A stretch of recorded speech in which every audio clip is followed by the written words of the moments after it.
اعوذ باللہ من الشیطان الرجیم بسم اللہ الرحمن الرحیم السلام علیکم ورحمۃ اللہ وبرکاتہ۔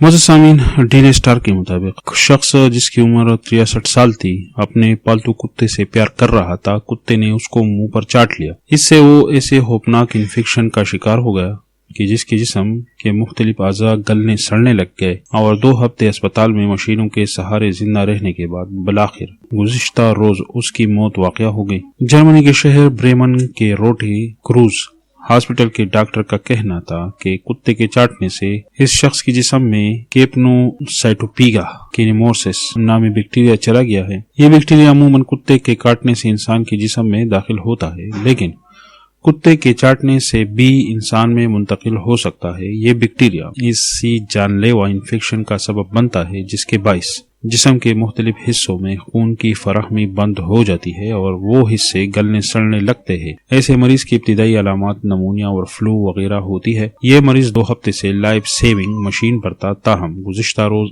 اسے لاعلاج قرار دیتے ہوئے ڈاکٹروں نے لائف سیونگ مشین بند کر دی اور اس شخص کی موت واقع ہو گئی۔